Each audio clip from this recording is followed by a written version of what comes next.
Hey guys, this is Connor, And I'm Nicole.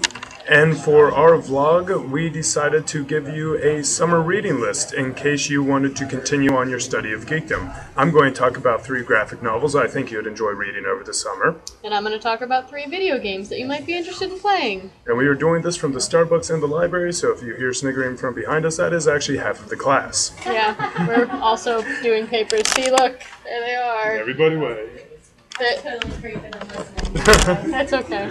Alright, so start off a few graphic novels. The first one is on the list because number one, it's free, and that's awesome, even though it's technically not a graphic novel. It is a daily comic that you can find at questionablecontent.net. Yes, it does sound like a porn site, but it is not.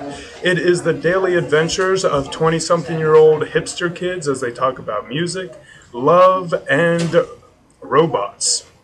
Strangely enough. That's a weird combination. The coolest thing about this day-to-day comic is that you see the artist's progression. It's been going on since 2003, so it's almost a decade in. He starts off with a little better than stick figures, and now it legitimately looks like a comic that you could buy at your local comic book store.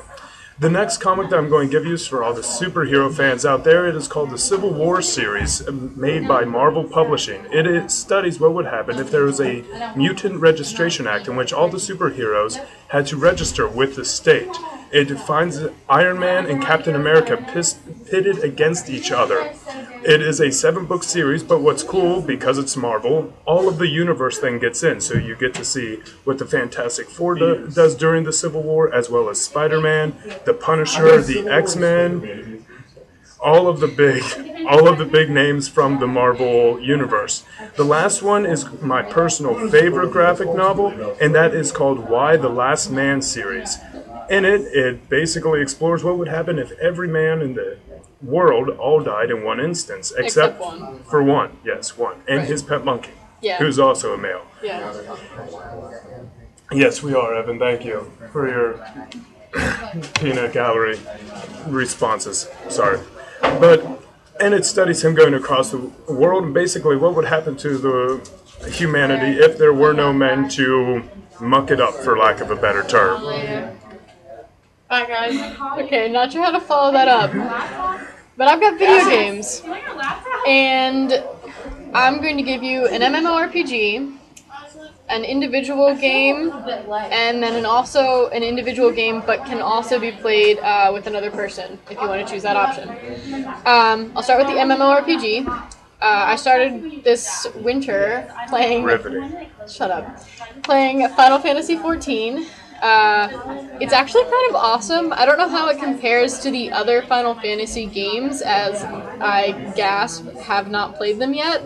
I promise this summer I will at least play 7 and 10. She won't. I will. I'll have more time past the hours of like 8.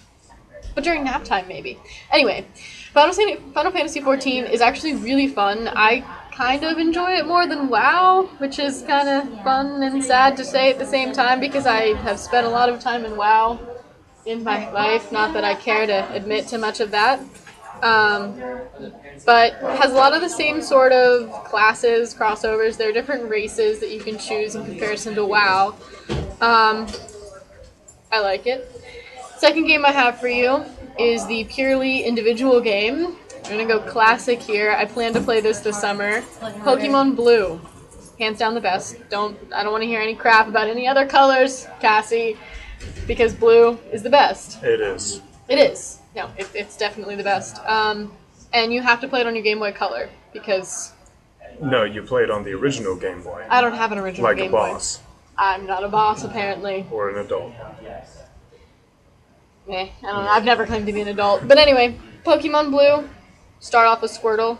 Hands down. Duh. Anyway, and then the last game that I have for you is Portal 2. If you haven't played Portal 1 yet, you should probably play that first. But if you haven't played Portal 2 yet, and you have played Portal 1, you definitely want to check it out. You can play through the individual gameplay mode in about...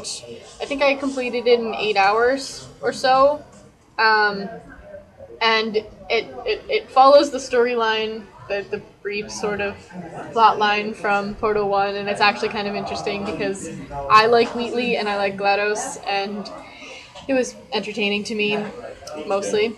And the other option for Portal 2 is you can play the co-op mode, and you can play simultaneously with someone else, and you go through the puzzles, and you have to work together collaboratively to get through each maze level. And it's fun, and GLaDOS makes fun of you the whole time. Are we going to play that this summer? Yes. Yes. So, I mean, you're welcome to play with me. I think we put our Steam names on a thread in the Facebook group. You can find me. I'm on there, and a bunch of other people are on there. I'm not. He's not. He will be. Otherwise, we won't be playing Portal 2 together. Fair enough. Yeah, he needs to have a Steam. Also, if you guys want to put comments about graphic novels that you think other people would like, or other games that you think other people would like, that would be awesome. I'm always looking for new graphic novels, so if you have one that you think I have not read yet, please feel free to put one in, alright? Anyway, we're signing off. Thank you. Hope you enjoyed our vlog. Alright, it's been a great 15 week, guys. Thank you very much.